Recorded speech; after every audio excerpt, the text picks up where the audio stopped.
Assalamualaikum warahmatullahi wabarakatuh. Halo sahabat ADC, ketemu lagi di channel apaja.com.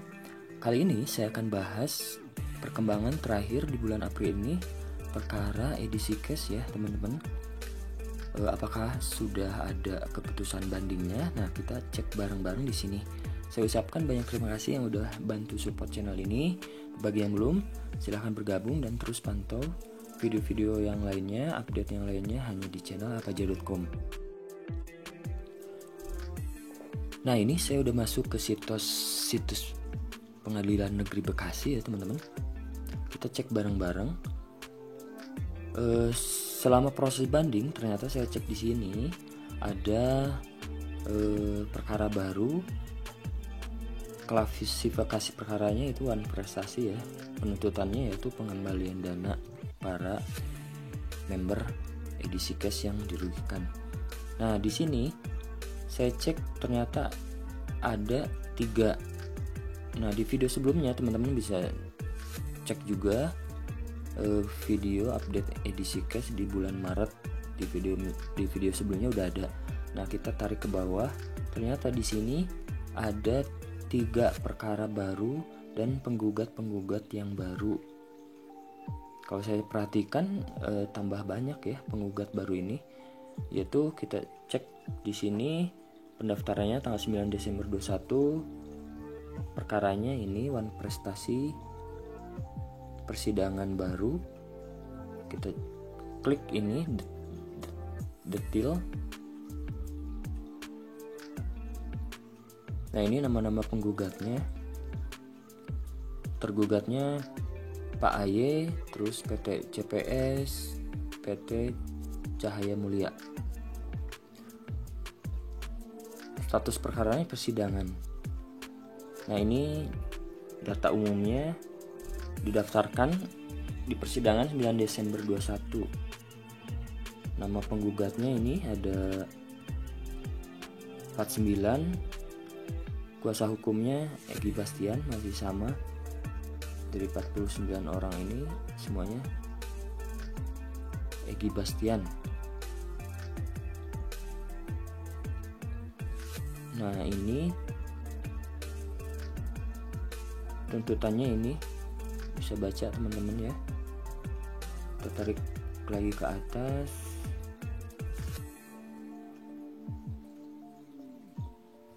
Nah, ini jadwal sidangnya ternyata cepat karena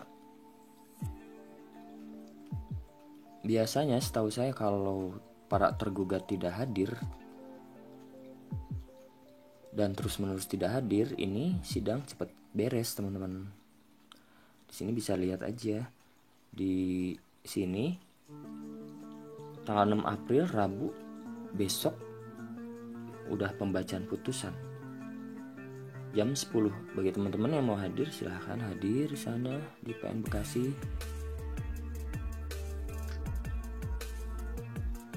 Nah, ini bisa dilihat di riwayatnya juga. Dari tanggal 9 Desember sampai 6 April udah keputusan. Nah, kita kembali ya. Nah, yang kedua ini penggugatnya beda ya. Yang pasti beda penggugatnya. Cuma yang tergugatnya sama, Pak AY dan PT CPS. Perkaranya juga namanya sama. Didaftarkan 20 Januari 22, persidangan. Kita lihat detailnya, data umum. Nah, ini nama penggugat 49 orang. Didaftarkan Kamis 20 Januari 22. Perkaranya wan prestasi. Kuasa hukumnya masih sama, Egy Bastian. Dari 71 orang ini.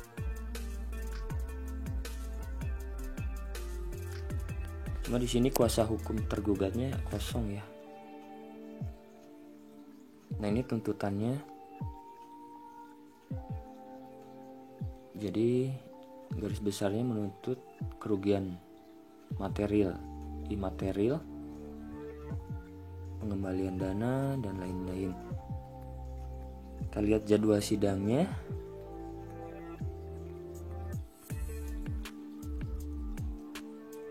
Nah, jadwal sidangnya ini pembacaan putusannya tanggal 13 April. Besok-besok, teman-teman. Sama di sini juga para tergugat tidak hadir. Jadi persidangan cepat beres biasanya kalau salah satu sering tidak hadir. Nah, kita kembali. Nah, ini yang kedua, terus yang barusan. Nah, sekarang yang terakhir didaftarkan oleh para pihak penggugat ini tanggal 17 Februari 22, prestasi persidangan,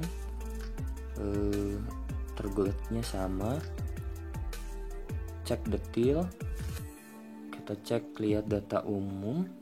Nah, ini para penggugatnya.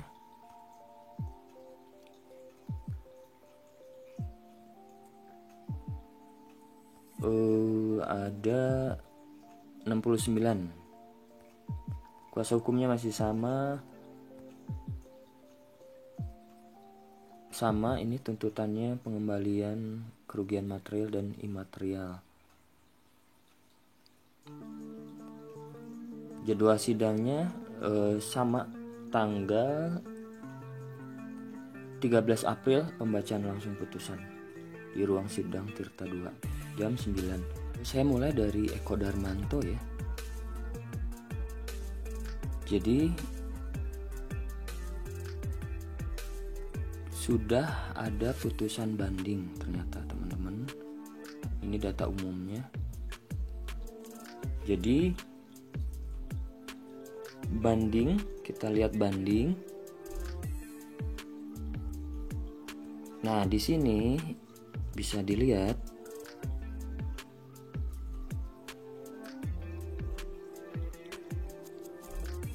tanggal putusan banding ternyata Selasa 29 Maret 2022.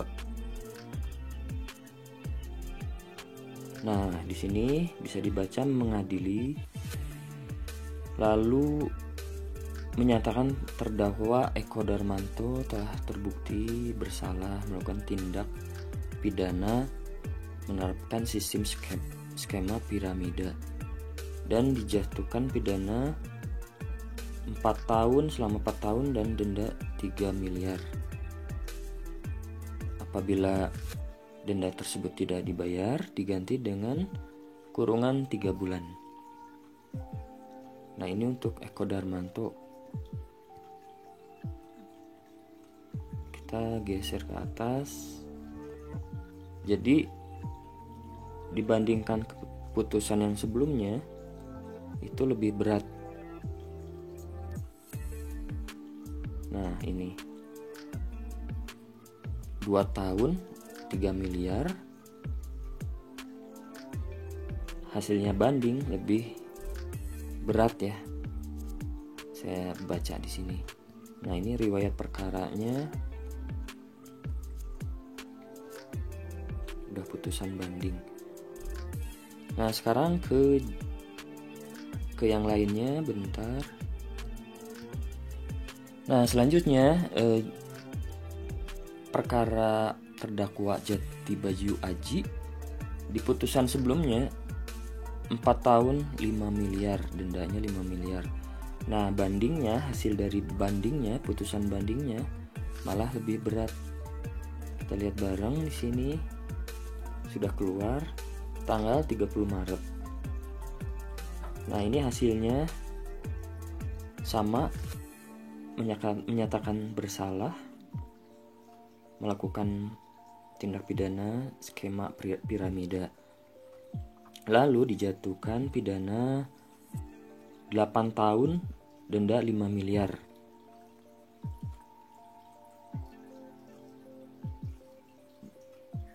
Nah, ini jadi lebih berat juga sama hasil bandingnya tuh, putusan bandingnya. Nah, selanjutnya ke Asep Wawan, bentar. Nah, teman-teman, untuk terdakwa Asep Wawan Hermawan dan Muhammad Roib Sukardi, ini putusan sebelumnya, yaitu untuk Muhammad Roib, pidana penjara 3 tahun dan denda 5 miliar. Lalu Asep Wawan 3 tahun dan sama denda 5 miliar. Nah, putusan bandingnya lebih berat nih. Saya cek di sini putusannya keluar 29 Maret 22, mengadili sama menyatakan bersalah untuk skema piramida. Lalu menjatuhkan pidana untuk Asep Wawan Hermawan itu 6 tahun 5 miliar dendanya. Untuk Muhammad Roib Sukardi ini 4 tahun dan denda 3 miliar. Dan apabila denda tersebut tidak dibayar bisa diganti dengan kurungan 3 bulan. Untuk Asep Wawan Hermawan diganti 6 bulan bila denda tersebut tidak dibayar. Nah, gitu aja teman-teman. Lanjut ya ke Ibu Suryani, kita cek. Nah, untuk Ibu Suryani putusan sebelumnya di PN Bekasi yaitu pidana penjara 5 tahun dan denda 10 miliar. Lalu bandingnya dicabut, kita lihat riwayat, jadi tidak diteruskan. Nah, ini pencabutan perkara banding tanggal 3 Februari 22. Jadi tidak dilanjut, dicabut berkas bandingnya, dan yang melanjutkan banding hanya penuntut umum. Penuntut umum yaitu Dewi C. Manurung SH. Nah, ini permohonan banding telah dicabut pada Kamis 3 Februari 22. Jadi untuk Ibu Suryani tidak dilanjutkan, dicabut bandingnya. Tetapi untuk penuntut umum tetap berjalan dan nanti hasilnya di sini. Di sini seperti yang sebelumnya tadi, hasilnya di sini akan ada ini hakim-hakim, ketuanya dan anggotanya. Nah, selanjutnya untuk Pak Ayah sendiri, teman-teman, kita cek. Nah, untuk putusan Pak Ayah sendiri di Pengadilan Negeri Bekasi sebelumnya yang tanggal 14 Januari 2022, yaitu ini pidana denda 10 miliar dan penjara 6 tahun, subsidiar 1 bulan. Nah, bandingnya ternyata saya cek di sini, kita cek di riwayat, masih penetapan hari sidang banding 11 Februari 2022. Jadi dari sini ternyata belum beres, belum keluar untuk Pak E sendiri. Untuk yang lainnya sudah, untuk 4 terdakwa yang tadi yang saya jelaskan. Nah, dari sini, dari 11 Februari 2022 ini kurang lebih 40 harian nanti akan muncul hasilnya, setahu saya gitu. 40 harian, sebulan sampai 2 bulan, 50 harian lah. Dan di sini pun saya cek di kolom banding ini memang belum ada teman-teman, hasilnya masih kosong. Jadi untuk 4 terdakwa yang lain sudah ada, sudah keluar putusannya nanti di sini. Nah, ini nama-nama hakimnya. Jadi yang belum keluar itu hasil banding Pak Aye dan Ibu Suryani, banding dari penuntut umum Ibu Suryani. Nah, nanti Pak Aye di sini ada. Nah, gitu aja teman-teman. Ternyata untuk Pak Aye sendiri belum keluar hasil putusan bandingnya. Harap sabar aja, ditunggu. Perbanyak doa aja ya teman-teman. Semoga hasilnya seadil-adilnya dan keputusan yang seadil-adilnya dan baik bagi kita semua. Ditunggu video selanjutnya, pantau terus hanya di channel apaja.com agar tidak ketinggalan informasi selanjutnya teman-teman. Terima kasih yang sudah menonton. Yang belum, tolong dibantu subscribe, like, and share-nya. Tunggu video selanjutnya hanya di channel ini. Terima kasih dan wassalamualaikum.